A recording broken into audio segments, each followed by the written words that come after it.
네, 판도라의 상자, 그 폰이 열렸다가 오늘 정치데스크의 첫 번째 주제입니다. 야, 이 핸드폰이 과연 열릴지 말지, 뭐 그동안 관심이 많았죠. 예. 무슨 뭐 핸드폰 얘기하는 거야. 그러니까 청와대 선거 개입 의혹 사건과 관련해서 백원우 민정비서관 당시 그 밑에 있었던 검찰 수사관. 지난해 12월에 극단적 선택을 했죠. 근데 그 수사관이 가지고 있던 핸드폰이 아이폰 X라는 기종이었는데 그 비밀번호 푸는 게 매우 어렵답니다. 근데 검찰이 그 비밀번호를 풀었다는 거예요. 자, 그 얘기 잠시 후에 나눠보도록 하고. 먼저. 자, 김 기자, 그 비례용 정당 열린민주당이라고 있잖아요. 여기에서 오늘 윤석열 검찰총장을 글쎄요, 뭐라고 얘기해야 될까요? 윤 총장한테 직격탄을 날렸다? 맞습니까? 네, 열린민주당이요. 오늘 국회 기자회견장에서 검찰 개혁과 관련한 정책 공약들을 발표하는 시간을 가졌는데요. 전체적으로 검찰의 권한을 축소하는 방안을 발표를 하면서 윤석열 총장을 겨냥한 발언도 함께 내놨습니다. 직접 들어보시죠. 전국 검찰 피라미드의 정점에서 제왕적 권한을 행사하고 있는 검찰총장의 역할을 일선 검찰에 대한 행정적 지원과 감독자의 역할로 그 권한을 축소하고자 하며 나아가 경찰청, 국세청, 관세청, 소방청 등의 예와가 똑같이 검찰청 수장의 호칭을 검찰총장에서 검찰청장으로 변경하는 것을 추진할 것입니다. 장관에게 제3의 장소에서 나를 만나자 이런 식의 요구를 한다거나 장관이 불렀음에도 오지 않는다거나 각 부의 장관들이 외청장에게 부탁하는 모습으로 보이는 예는 지금 검찰청이 유일합니다. 이런 것들을 근본적으로 뜯어고치기 위해서는 명칭의 변경도 쉽지 않은 길이지만 꼭 가야 할 길이라고 생각한 겁니다. 네, 열린민주당이 오늘 검찰개혁과 관련된 공약을 발표했는데 황희석 전 법무부 인권국장 그리고 최강욱 전 대통령 공직기강 비서관 검찰총장이잖아요. 우리는 지금까지. 근데 그 직책 이름을 바꾸겠다. 검찰총장에서 검찰청장으로. 급을 좀 낮추겠다 이런 취지겠죠. 권한도 좀 축소시키겠다. 그리고 근본을 뜯어고치겠다. 지금의 검찰총장은 윤석열입니다. 우리 전지현 변호사 어떻게 들으셨어요? 네, 검찰총장을 뭐 국세청장, 관세청장처럼 검찰청장으로 바뀌는 거는 그럴 수 있겠지만은 거기다가 검찰개혁이라는 말은 갖다 붙이지 않았으면 좋겠습니다. 왜냐? 검찰개혁이라는 거는 검찰은 준사법기관이란 말이에요. 여기는 그냥 일반 행정청이랑 달라요. 검찰개혁을 제대로 하겠다면은 일단 검경 수사권 조정을 통해서 권한을 축소를 하고 검찰로서의 어떤 준사법기관으로서의 독립성을 보장해주는 게 기본이 돼야 되거든요. 이거는 정부가 인사권을 가지고 휘둘르려고 해도 안 되는 거고 명을 거역한다 이렇게 뭐 그냥 하명 수사를 하명을 함으로써 뭐 이렇게 휘어잡으려고 해도 안 되는 거거든요. 그런데 지금 검찰 개혁을 얘기를 하면서 검찰청장으로 바뀐다는 거는 법무부 밑에 그냥 검찰청을 하나의 외청으로서 그냥 마음대로 하겠다는 소리로밖에 안 들리거든요. 그래서 검찰 개혁의 첫 단추부터 잘못됐다 그렇게 생각됩니다. 근데 저는 이렇습니다. 최강욱 전 비서관은 지금 열린민주당에서 2번 받았죠.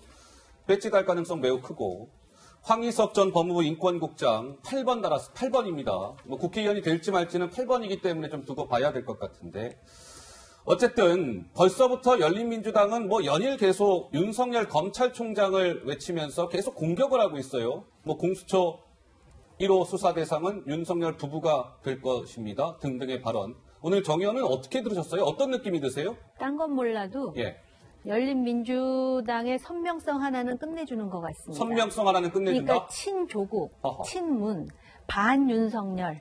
과연 이게 유권자들한테 어떻게 비추어질지는 좀 지켜봐야 될 거고요. 참 흥미로운 것이 검찰의 제왕적 권한 행사라고 이렇게 얘기하잖아요.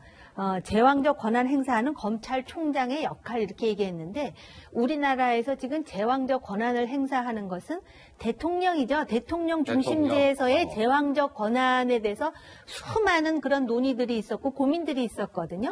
따라서 검찰이 그런 권력에 대해서도 독립적, 중립적으로 수사하고 기소할 수 있는 권한이 있어야 민주주의의 기본 원칙인 견제와 균형이 이루어진다는 것인데 그걸 청장으로 바꾼다 그러면서 이들의 속내를 그대로 드러나고 있는 게 어떤 뭐냐면요. 겁니까? 결국은 대통령이 지금 가지고 있는 권한을 견제하기 위해서라도 지금 대통령과 관련한 사람들에 대해서도 수사를 하고 독립성을 견지하는 검찰총장을 어떻게 해서든지 제압하겠다라는 의도가 여기 들어 있을 뿐만 아니라 예. 두 번째 최강욱 후보가 말한 그 제3의 장소 이런 얘기 있잖아요. 추미애 장관 이거는 관련해서. 검찰총장이 제왕적 권력이 있어서 그런 것이 아니라 그 당시 인사건과 관련해 가지고 뭐 언론에 대해서 어느 정도 보안을 유지하면서 그다음에 그 당시에 검찰총장이 추미애 장관의 요구에 응하지 않았던 것은 예. 바로 오히려 그 검찰과 논의하는 그 법조문을 오히려 추미애 장관이 오남용하려고 하는 시도가 있었기 때문에 그랬던 거 아니겠습니까? 근데 그런 건 싹 빼고 마치도 검찰총장이 제왕적 권한을 휘두르는 것처럼 이렇게 말하는 것 자체는 무엇이냐? 바로 지금 그 자기네들의 선거에 있어서 친조국 그리고 반윤석열 라인을 분명히 하겠다라는 것을 분명히 한 것인데 과연 이게 선거에서 순기능을 할지 역기능을 할지는 좀 지켜봐야 되겠죠. 자, 최강욱 전 대통령 공직기강 비서관 오늘 뭐 이런 얘기도 했어요. 기자들 질문에 뭘 좀 알고 뭐 좀 알고 질문하세요. 뭐 이런 얘기도 있었다는데. 자, 어떤 상황이었을까요? 최강욱 전 비서관의 목소리로 확인해 보시죠.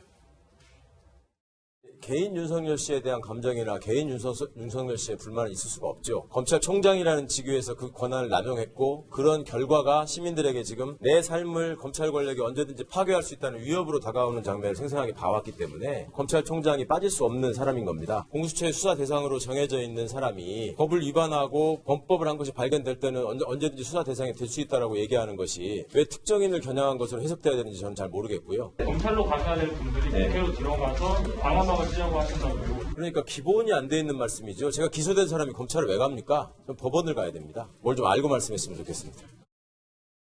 네, 최강욱 전 비서관. 조국 전 장관 아들 뭐 인턴 증명서 허위 발급 혐의로 해서 지금 피고인 신분이죠? 재판에 넘겨졌으니까. 근데 뭐 내가 검찰을 왜 갑니까? 이제 재판받으러 법원을 가야죠. 뭘 좀 알고 말하세요.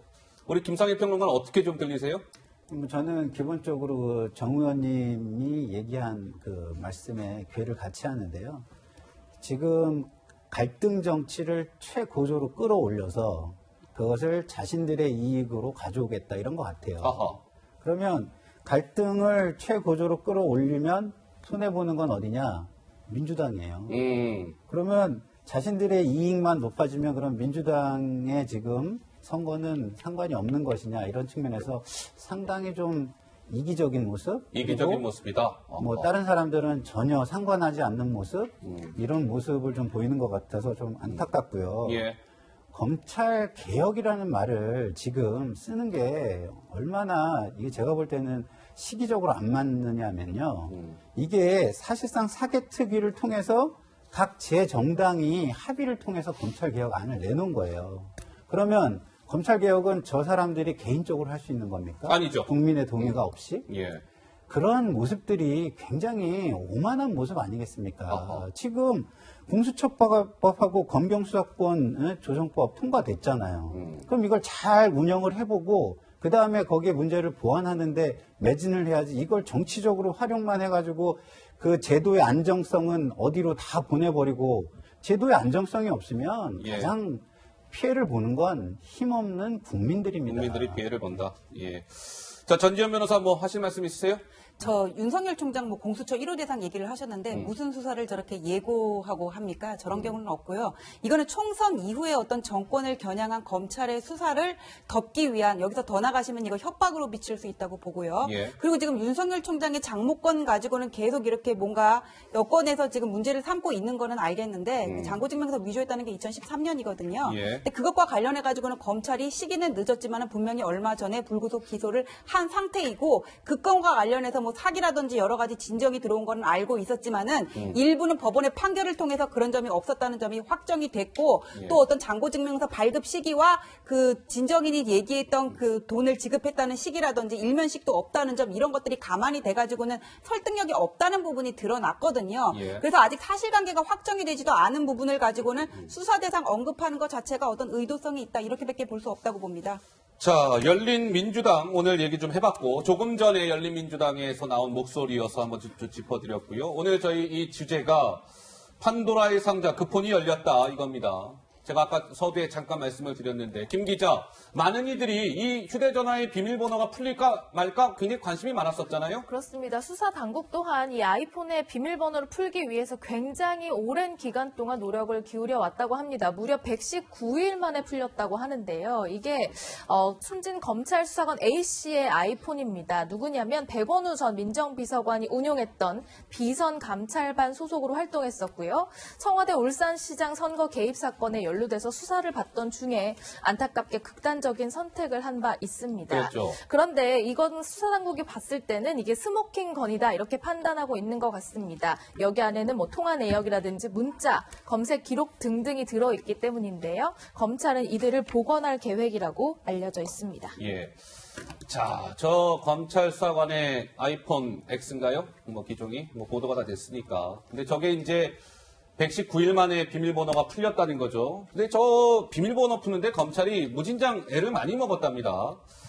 이 지금 좀 전에 말씀드린 이 휴대전화 기종이 6자리 그 숫자를 아마 비밀번호로 사용을 하나 봐요. 근데 최대 100만 가지의 경우의 수가 나온답니다. 그러니까 이론상 모든 경우의 수를 다 입력하려면 최대 114년이 소요된대요. 114년. 저게 진짜입니다. 114년 걸린다는 거예요. 근데 이스라엘 IT 업체 셀레브라이트라는 업체가 있나 봐요. 여기에 저 비밀번호를 푸는 장비가 이 업체에 있답니다. 그래서 검찰이 그 장비까지 공수해 와서 저 검찰 수사관의 아이폰 X 6자리 비밀번호를 풀었다는 거죠. 119일 만에. 한번 영상 한번 있어요, 그거? 셀레브라이트사? 이런 느낌이에요, 이런 느낌. 이런 느낌으로 쫙 이 기계를 동원해서 비밀번호를 푸는데 저 6자리 저 맞추는 게 얼마나 어렵겠습니까? 그리고 저 몇 번 뭐 비밀번호 잘못 누르면 한참 기다렸다가 다시 뭐 해야 되고 그런다면서요. 근데 어쨌든 저 폰이 열렸습니다. 검찰 수사관이 가지고 있던. 자, 그러면 정의원 보시기에는 저 휴대전화가 정말 판도라의 상자 아니겠느냐 뭐 이런 관측이 많았는데 저 뉴스 접하시고 우리 정의원은 무슨 생각이 드시던가요? 지금 극단적인 선택을 하신 분이요. 사실은 지금 울산을 방문했을 때는, 예. 그 명분은 고래고기 사건, 그 검찰 환부에 대한 그 상황에 대한 그 조사이지만, 실제로 당시에 울산시장에 대한 청와대 하명 수사라든지 어떤 사람이 관계되어 있는지에 대해서, 예.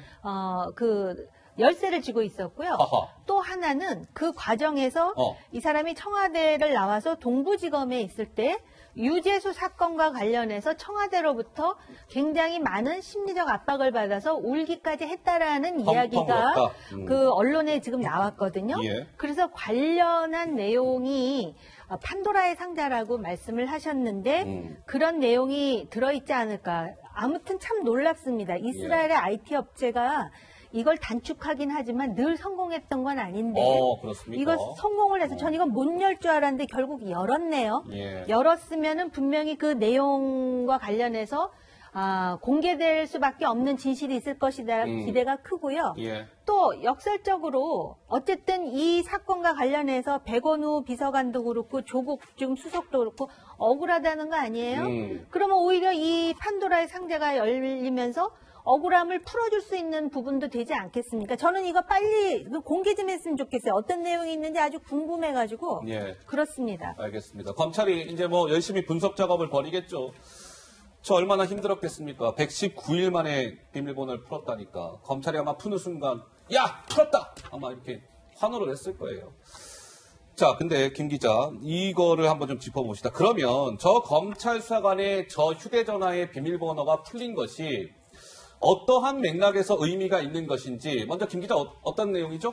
저 휴대전화의 주인인 숨진 수사관 A씨는 지방선거를 앞두고 울산을 찾은 바 있습니다. 그것을 두고 뭔가 청와대의 하명 수사로 당시 민주당 후보의 라이벌이었던 김기현 시장의 어떤 그런 수사 상황을 점검하러 간 것 아니냐 이런 의혹이 있었는데 일단 청와대는 그 울산 방문에 대해서 A 검찰 수사 관이 검경 갈등이 심했던 고래고기 사건 때문에 울산을 방문한 것이다. 이렇게 해명해 온 바 있습니다. 하지만 이 아이폰 안에는 백원우 등 당시 윗선과 주고받은 각종 메시지, 각종 일정 등등이 담겨 있을 것으로 추정되기 때문에 여기에서 뭐가 나오느냐에 따라서 청와대 울산시장 선거 개입 의혹이 새 국면을 맞을 수도 있다. 이런 얘기가 나오는 건데요. 당시 해명은 따라서 청와대의 얘기가 뒤집어질 수도 있다는 겁니다. 그렇다면 청와대의 당시 해명은 어땠을까요? 직접 들어보시죠.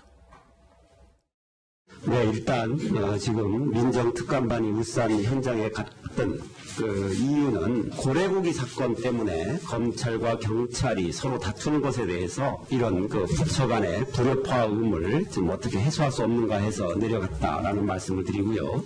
당시 그 울산에 내려가서 고래고기 환부 사건에 대해서 알아봤다라는 부분을 분명 제가 말씀드리기도 했습니다. 네, 고래고기 사건 때문에 뭐 검찰과 경찰 간의 갈등 상황 조정을 위해서 내려간 것이다. 이렇게 이제 청와대는 줄곧 얘기를 해왔는데, 근데 만약에 저 휴대전화 안에 저 청와대 주장을 뒤집을 만한 뭔가 증거가 담겨 있을 수도 있는 거 아니겠습니까? 그렇죠. 뭐 새국면 가능성 얘기도 나오는데요. 그러니까 이제 이게 뭐 판도라의 상자라고 지금 뭐 이야기가 나왔는데, 판도라의 상자보다는 진실을 말해줄 수 있는 열쇠가 될 수도 있겠다. 열쇠가 될 수 있다. 그런 생각이 들고요. 중요한 건 진실입니다. 이 사건에서. 왜? 이 사건이 만약에 선거 개입 사건이라고 한다면 그 사건은 민주주의의 근간이 흔들리는 사건이기 때문에 너무너무 엄중한 사건이고요. 그렇기 때문에 그 세력을 다투는 제 세력 간의 이전 투구가 굉장히 이걸 중심으로 많이 일어났잖아요. 그랬죠. 그런 게 우리나라 발전에 전혀 도움이 되지 않습니다. 그렇기 때문에 이것이 좀 더 진실에 가까워질 수 있는 열쇠가 된다면 진실 공방으로 가지 않고 오히려 발전적인 방향으로 우리나라를 끌고 갈 수 있는 중요한 계기가 될 수도 있겠다 이런 생각이 듭니다. 자, 이런 상황에서 오늘 안철수 국민의당 대표가요, 오늘 문재인 대통령을 겨냥하는 듯한 그런 발언을 했습니다. 이 청와대 선거 개입 사건 의혹과 관련해서 말이죠. 직접 한번 확인해 보시죠. 이 문제에 대해서는 지위 고하를 막론하고 관련자들을 불러서 청문회를 열겠다. 그리고 거기에서는 현직 대통령도 예외일 수 없다는 말씀을 드렸습니다. 그리고 거기에 포함해서 공소장 공개를 막았던 추미애 장관에 대해서도 탄핵하겠다. 21대 국회에서 그렇게 하겠다. 그게 저희들의 공약입니다. 청문회 과정에서 사실이 밝혀지면 그것은 지위 고하를 막론하고 예외 없이 법을 따라야 한다고 저는 생각합니다. 네, 안철수 국민의당 대표, 현직 대통령도 예외일 수 없다. 청문회를 열겠다. 그래서 문재인 대통령을 청문회장에 세우겠다. 이런 발언도 했습니다. 어쨌든 검찰 수사관의 저 아이폰 X의 비밀번호가 풀렸고, 저 안에 어떠한 내용들이 담겨 있을지는 향후에 아까 진실의 열쇠다 이런 말씀하셨는데 드러날 것 같고요.